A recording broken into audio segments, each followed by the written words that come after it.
Yo, come on Sobat Guntur. Kalau mau dengerin info sport, kuliner, dan artis Hollywood terbaru, dengerin ya Guntur Anjang Sana yang bakal bikin minggu pagi kamu jadi tambah seru. Kamu juga bisa mendengarkan obrolan menarik soal kesehatan bersama dokter ahli dan spesialis di Oke Dokter alias obrolan kesehatan bersama dokter. Kamu juga bisa konsultasi langsung via 23455. Sebelum kalian menyaksikan video ini, silakan tekan tombol subscribe dan aktifkan lonceng notifikasinya agar tidak ketinggalan info menarik lainnya. Ya, selamat pagi Sobat Guntur FM, bertemu kembali bersama saya Tami Krisna dan kita kali ini ada di station Oke Dok, obrolan kesehatan bersama dokter.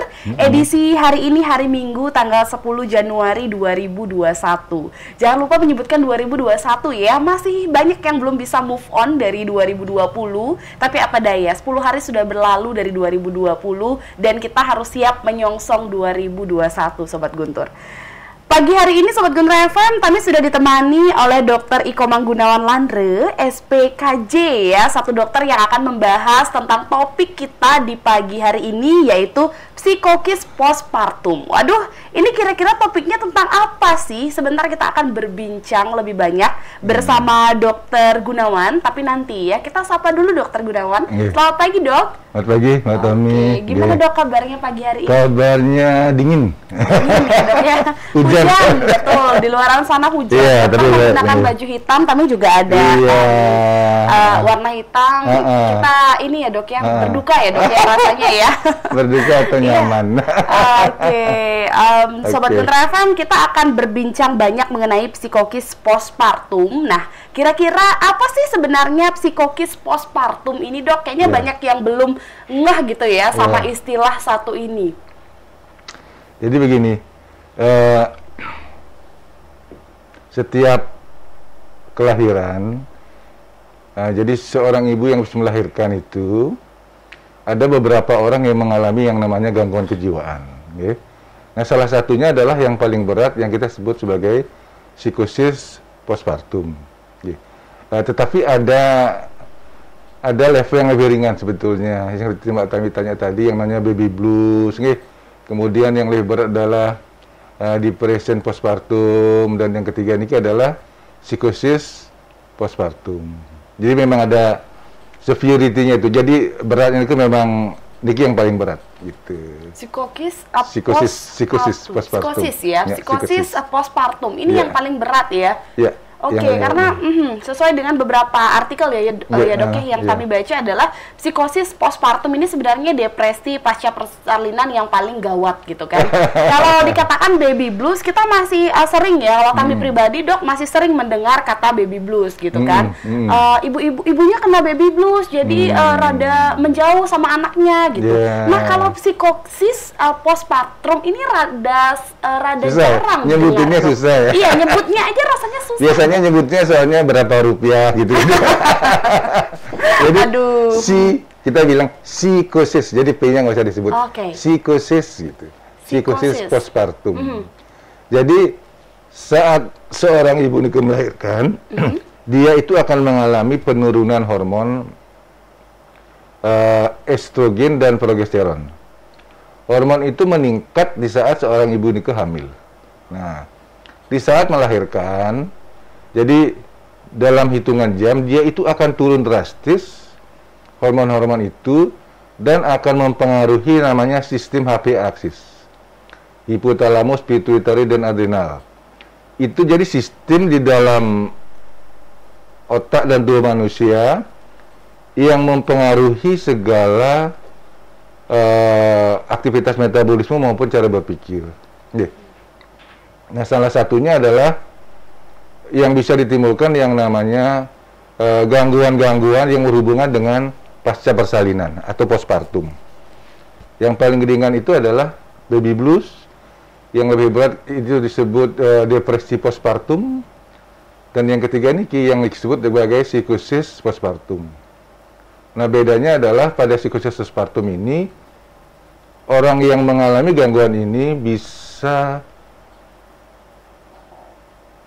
mengalami yang namanya halusinasi gitu. Jadi seperti mendengar suara-suara bisikan seperti orang sakit jiwa yang lain. Kemudian juga bisa mengalami delusi. Jadi ada kecurigaan-kecurigaan pada orang tertentu, kemudian tingkah laku aneh, sampai dia itu bisa bertingkah laku agresif. Sehingga dia itu bisa membahayakan dirinya sendiri maupun bayinya. Gitu. Ini yang paling berat. Tapi seperti yang kami baca juga dok, katanya ini bukannya si ibu itu membenci anaknya, tapi justru karena terlalu sayang ya dok ya, kadang sama anaknya hingga membuat hal ini terjadi gitu dok. Begini, sebetulnya secara alami seorang ibu itu semua sayang sama anaknya. Betul. Dari kandungan, kemudian bayi sampai dia dewasa pun masih sayang. Niki yang terjadi adalah betul-betul masalah psikiatri. Jadi basic daripada psikiatri itu adalah biologi. Adanya perubahan neurotransmitter di otak. Itu yang menyebabkan orang mengalami gejala ini.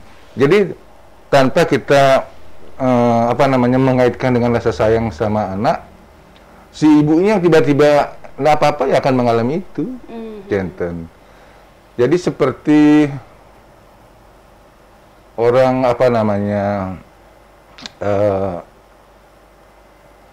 kayak orang, kita ambil analogi kurang pas tapi kayak begini. Kalau orang mengalami epilepsi gitu ya, tiba-tiba ngomong begini, tiba-tiba dia kejang. Seperti itu. Jadi tiba-tiba tidak ada kaitannya dengan kasih sayang sebetulnya. Karena semua orang itu, semua ibu pasti sayang sama anak-anaknya gitu. Jadi betul-betul suatu yang tidak bisa dia sadari dan tidak bisa dia hindari terjadi karena pengaruh penurunan tiba-tiba dari kedua hormon tadi itu. Saat dia hamil itu meningkat, di saat dia melahirkan dia itu drop ya, betul-betul ke level saat dia seperti belum hamil. Begitu. Tapi dok, kalau berbicara mengenai penyakit satu ini ya, psikosis postpartum gitu dok ya, ada ya dok tanda-tanda gitu kan yang bisa kita kenali ketika si ibu, seorang ibu mengalami gejala psikosis postpartum ini. Ada nggak sih dok gejala-gejalanya, tanda-tandanya yang mungkin bisa dikenali oleh orang-orang sekitar, mungkin suaminya, mertua, ibu dan lain-lain dok? Gejala yang paling mudah sebetulnya kan dia itu mulai tidak ada komunikasi, kontak tidak ada. Kontak dengan orang sekitarnya, terutama pada kasus ini ya dengan suami. Kemudian dia mengabaikan bayinya. Kemudian bengong-bengong, ini kalau psikosis loh ya. Nah setelah itu dia mulai bicara sendiri, ngomong sendiri. Tidak ada topik, dia ngomong sendiri. Nanti ada orang, dia tetap aja ngoceh. Dia seperti, maaf Niki, seperti bodoh Niki loh, seperti itu dia. Kemudian juga tingkah laku yang merusak, destruktif, yang dia tidak sadari, gitu. Kemudian dia akan mengalami halusinasi atau ilusi, yang mungkin dia melihat bayinya itu sesuatu objek yang mengancam dirinya. Kemudian dia bertindak destruktif terhadap si bayi itu, kan? Itu kalau pada psikosis postpartum, gitu. Sejauh ini dok, banyak nggak sih dok kasus, kita bicara di Indonesia dulu deh ya, psikosis postpartum ini gitu kan. Biasanya yang sekali lagi yang sering kita dengar adalah baby blues gitu ya. Katanya sih banyak, tapi kita nggak tahu sebanyak apa. Nah kalau yang satu ini gimana dok? Psikosis postpartum ini banyak nggak sih terjadi di Indonesia dok? Jadi kita ngerawat prevalensi ya, angka kejadiannya pada kelahiran. Kalau untuk baby blues ini tinggi sekali. Dari 100 orang yang melahirkan, hampir 65-70% orang mengalami baby blues. Waduh. Banyak itu. Tinggi ya dok ya? Jadi mereka mengalami yang namanya mood swing. Jadi moodnya itu kadang-kadang dia sedih, malas. Tapi begitu ngeliat bayinya dia semangat lagi. Kadang-kadang sampai nangis. Itu tanpa sebab. Itu yang namanya baby blues. Kalau depresi itu lebih berat lagi, itu tapi prevalensinya lebih sedikit. Kalau tadi ini sampai 60-70%, kalau depression ini, kalau depresi postpartum niki sampai cuma 10%. Karena dia lebih berat sehingga prevalensinya lebih sedikit. Itu gejalanya ya seperti orang depresi umumnya, mudah tersinggung, kemudian menangis, putus asa, ada gangguan tidur begitu. Ada niat bunuh diri, nah begitu. Itu pada depresi yang postpartum. Pada psikosis postpartum, ini gejalanya seperti yang sebutkan tadi itu. Cuma prevalensinya memang 1 di antara 1000 kelahiran. Jadi 0,1%, kecil memang ya. Masih kecil ya dok? Ya, kecil, tapi kalau itu terjadi bisa membuat orang sekitarnya bingung juga gitu. Iya, Nggih. betul. Dan kalau ini tidak cepat dikonsulkan psikiater bisa membahayakan bayinya. Betul. Gitu. Wah, Karena dia bisa melihat bayinya itu sebagai objek yang mengancam dirinya. betul. Atau ini ganggu aja nih dia nggak sadar kalau itu memang dia punya bayi gitu. Gitu. Kalau yang seperti itu dok, kalau dari segi nama kan postpartum setelah melahirkan ya dok ya. Tapi mungkin nggak sih dok gejala ini tuh sudah bisa kita deteksi semenjak si ibu ini sudah mengandung gitu kan. Si anak masih dalam kandungan nih, tapi kita udah bisa deteksi. Dalam artian ketika mungkin dia mengandung, mengalami hal-hal yang tidak mengenakan. Kemudian itulah yang akan mempengaruhi nanti ketika si anak sudah lahir. Itu mungkin nggak sih dok? Mungkin sekali. Jadi begini. Sebetulnya bukan didetek dari awal, tapi bisa dicegah. Oke. Dicegah sehingga nanti kalau terjadi itu penanganannya kita sudah lebih siap. Contohnya begini, ini namanya faktor risiko ya. Pertama dia sudah pernah, kalau ini bukan bayi yang ke satu, bukan yang pertama, dia sudah pernah mengalami itu dulu, kelahiran sebelumnya. Atau yang kedua, dia ada riwayat gangguan jiwa. Entah cemas, entah depresi, gitu ya. Yang ketiga, dia itu ada riwayat keluarga. Jadi ibunya pernah begitu, atau saudaranya pernah begitu, atau sepupunya saudara lah, pernah mengalami itu, gitu. Kemudian bisa juga di saat dia hamil itu, dia mengalami keluhan-keluhan kecemasan, depresi di saat dia mulai hamil. Itu sebetulnya bisa menjadi suatu fokus dari seorang dokter kandungan ya, untuk berpikir bahwa ini kemungkinan terjadi suatu yang namanya gangguan kejiwaan postpartum, entah itu baby blues, depresi, ataupun psikosis begitu. Oke. Gitu, berarti faktor-faktornya sudah bisa dilihat dari awal ya dok. Betul, betul. Biasanya nih dok, ketika kita ini tapi belum pernah melahirkan, jadi belum pernah tahu ya rasanya gimana ya. Cuman dari cerita-cerita yang sering didengar gitu kan, ketika seorang ibu melahirkan, kemudian banyak dijenguk oleh sanak keluarga, tetangga dan lain-lain. Banyak mungkin ya yang mengatakan, bayinya kecil sekali, atau misalnya kok nggak mirip ya sama bapak sama ibunya. Itu bisa juga dong dok ya menjadi pemicu dok? Iya bisa, bisa. Tetapi yang paling penting poinnya adalah dia itu ada bakat. Ada riwayat, kemudian juga ada keluhan-keluhan sebelumnya, ini yang paling penting. Tapi kalau yang tadi dia katakan Mbak Tami itu bisa saja, cuma kontribusinya kecil. Kecil ya. Iya, kecil kontribusinya. Malah zaman dulu, mungkin sampai sekarang masih dilakukan oleh masyarakat di Bali atau di Jawa pada umumnya kita yang tahu itu ya. Kalau orang habis melahirkan itu harus ditemenin. Selama abulan pitong dine. Jadi itu kalau di dalam bahasa kedokteran itu namanya masa nifas. Atau puerperium, masa 42 hari, di mana dikatakan secara fisik, secara psikologis, si ibu niki sudah siap lagi untuk beraktivitas seperti sebelum dia hamil, melahirkan. Jadi diberi waktu 1 bulan 7 hari ya dok ya? Ya, average-nya gitu nih. Jadi abulan pitong dini niku, jadi abulan itu kan 35 hari kalau di Bali. Iya. Pitong dini niku 7 hari, jadi 42 hari. 42 hari gitu. Oke, 42 hari. Di ilmu kedokteran juga gitu, di ilmu di SMF, ilmu kandungan. Jadi masa puerperium atau masa nifas itu 42 hari. 42. Jadi selama itu kebiasaan kita di Bali biasanya mertua pasti menemenin gitu. Menemenin tidak langsung, misalnya membantu mencuci popok si bayi, ngeladeni lah. Suami juga lebih perhatian. Sehingga di sana juga akan bisa berinteraksi antara pasien dengan anggota keluarga yang lain, sehingga kalau muncul hal-hal yang tidak normal secara kejiwaan itu sudah terdeteksi. Ya, gitu. Bisa langsung disadari di sana ya dok ya. Dok, kira-kira nih kalau itu mungkin secara baiknya ya dalam artian mertua, kemudian suami, keluarga turut mendampingi. Nah kalau misalnya nih dok, katakanlah buruknya tidak ada keluarga yang mendampingi, kemudian si suami juga mungkin kurang perhatian ya dok ya. secara awal mungkin masih baik-baik saja. Ada nggak sih dok rentang waktu sampai akhirnya si ibu ini akhirnya mengalami yang namanya psikosis postpartum ini? Berapa lama kok dok kira-kira? Kalau dikaitkan dengan kelahiran, itu kan masa puer 42 hari. Kalau di luar itu sebetulnya sudah masuk gangguan jiwa seperti biasa. Tapi ada penelitian yang mengaitkan bahwa ini sebetulnya berkaitan dengan kelahiran itu. Bisa sampai 6 bulan, 4-6 bulan itu bisa.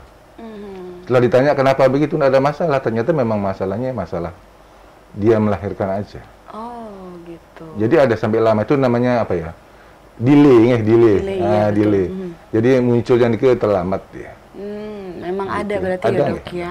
Oke, satu makanya pertanyaan. begitu orang mau hamil, sebetulnya dia sudah harus sepakat dengan suami, dengan siapapun, bahwa hamil itu hamil itu sesuatu yang harus direncanakan. Iya, betul ya. Kalau tahu by accident, semua pihak itu harus membuat komitmen bahwa kita menerima kehamilan anak kita atau menantu kita ini, dan kita wajib untuk melakukan atau memberikan perhatian secukupnya saat dia hamil, melahirkan maupun setelah dia melahirkan. Itu harus begitu. Iya, harus adanya komitmen ya dok ya. Kalau tidak ya kita kan apa istilahnya ini ngaduang nasib gitu ya. Betul dok. Walaupun dikatakan kondisi normal orang melahirkan ya, secara psikologi sebetulnya dia banyak masalah. Karena tekanan misalnya suaminya tidak mendampingi, ternyata mertua kan misalnya zaman sekarang udah bisa di USG. Dia pernah mengalami kasus tuh tiga kali dia melahirkan anak perempuan, yang keempat di USG perempuan lagi. Jadi mertuanya ini peten semangat lagi di Bali kan begitu. Iya betul. Bin lu genten. Akhirnya ini memberikan tekanan kepada si ibu. Akhirnya untungnya suaminya itu tidak seperti mertuanya, tidak seperti ibunya si laki. Jadi dia kasih masukan, anak laki perempuan itu sama saja. Malah yang lebih rungu itu anak perempuan. Betul. Kalau kita sudah tua, walaupun dia sudah kawin, bapak ibunya sakit, dia akan pulang ke rumah purusnya itu ngelihat bapak ibunya. Gitu. Anak laki kan tidak. Secara umum kan begitu. Ya, betul. Dan kebetulan suaminya Niki sangat sayang dan sangat tidak mempermasalahkan. Tapi ibunya ini sangat mempermasalahkan bahwa bin dulu USG anaknya gitu. Jika tekanan gitu si ibu. Terus waktu itu dia monitor sampai dia melahirkan ternyata baik-baik saja. Oke. Gitu. Syukurnya baik-baik saja dan iya, karena yang paling dekat dia adalah suami.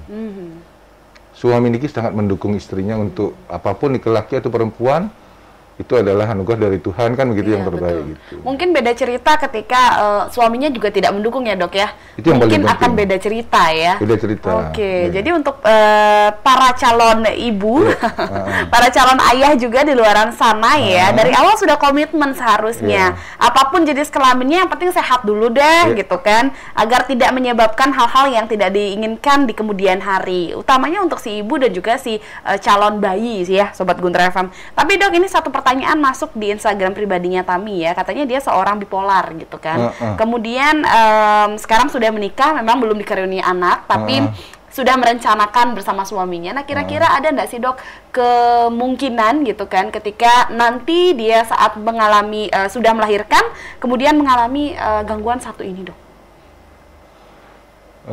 Umur berapa? Kira-kira? Ini kurang lebih 25 tahun sih. Jadi begini.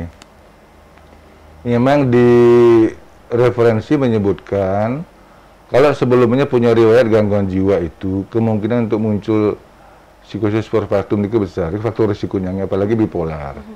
Pertanyaannya sekarang adalah apa betul itu bipolar?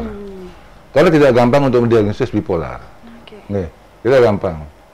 Kalau kita gampang mendiagnosis bipolar, semua gangguan jiwa berat itu maksudnya bipolar. Sehingga kita harus betul-betul secara teliti memilah-milah. Ini bipolar, atau cuma depresi, atau cuma mani, atau cuma psikotik biasa gitu. Jadi jangan gampang, mestinya cari second opinion dulu, betul nggak dia bipolar. Karena kalau memang betul bipolar, artinya risiko untuk munculnya psikosis postpartum itu besar. Risiko, tetapi tidak akan selalu muncul, kan? Tidak pasti muncul. Gitu. Risiko pasti ada, tapi dok ya. Lebih besar dibandingkan orang yang tidak, kita maksudnya. Karena ini kan angkanya kecil ya. cuma 1 di antara 1000 persalinan. Kalau lain dengan depresi 10 di antara 100 persalinan. Kalau baby blues itu malah lebih tinggi dia. Iya ya. 60 di antara 100 persalinan kan mengalami baby blues. Iya. Makanya lebih sering kita dengar ya baby blues ya dok Iya, ya. Ketika Tami di karena kata-kata juga bagus kan kayak lagu gitu kan, baby blues gitu. Ketika membaca pertama kali ini sebenarnya apa sih psikosis postpartum? Cari. Oh ternyata masih ada kaitannya dengan baby blues. Yang sering kita dengar anak-anak milenial dengar baby blues gitu kan. Karena kalau di berita pun di headline pasti dituliskan seorang ibu mengalami baby blues sehingga menyakiti anaknya dan lain-lain. Gitu Kalau sampai ya, menyakiti ini sudah psikotik postpartum. Oke, itu. Kalau baby blues tuh masih swing mood aja. Tiba-tiba ada perasaan sedih, nggak semangat. Tapi begitu bayinya nangis, ya diambil. Itu masih baby blues itu ya baby dok blues. ya. Tiba-tiba sedih, nangis. Tapi begitu diajak ngomong sama mertuanya, ya biasa. Oke, tapi itu memang terjadi ketika dia selesai melahirkan ya dok ya? Iya, postpartum Oke, dia. sama Sebelumnya dia seperti- nggak pernah. Nggak. Oke, Sobat Guntur FM kayaknya asik banget ya, seru obrolan kita. Cocok untuk para calon ibu ya Dan dok calon ya? bapak. Iya, dan calon bapak juga. Itu karena kalau melahirkan ataupun hamil bukan cuman seorang perempuan saja yang turut andil ya dok Iya. ya? Nyata laki-laki juga turut andil. Dan laki-laki juga bisa mengalami depresi loh kalau saat dia. Oke, iya ya dok ya. Karena dia tidak Laki-laki. siap. Wih, ternyata harus begadang, harus begini, pekerjaan kantor terbengkalai begitu kan. Yang boleh cuti kan yang hamil. Bapaknya kan nggak boleh cuti. Tapi kan dia harus Tetap menemani dan menemani begadang. baby dan istrinya gitu ya, siap-siap juga. Oke, cuman mungkin kalau laki-laki nggak kelihatan ya dok ya, kalau depresi ya kurang begini, ini sih. Karena dia lebih outgoing orangnya nggih. Iya. Lebih ada tempat untuk ventilasinya banyak. Itu yang menyebabkan laki-laki sebenarnya tidak Tidak terlalu kelihatan. terlihat ya dok ya. Ya. Lain Tapi halnya dengan angkanya dia perempuan. masuk dalam statistik. Tapi memang ada berarti ya dok ya. Wah bahaya ini ya untuk laki-laki harus kuat-kuat juga Iya. berarti ya. Bukan cuma perempuan saja yang harus kuat untuk menerima ya kan adanya depresi, tapi laki-laki juga harus kuat Sobat Guntur FM karena bukan cuma perempuan saja yang bisa depresi, laki-laki yang istrinya habis melahirkan pun juga bisa mengalami depresi ya. Oke Sobat Guntur, kita akan kembali lagi nanti di session kedua. Oke dok, obrolan kesehatan bersama dokter. Kita masih akan membicarakan mengenai psikosis postpartum ya.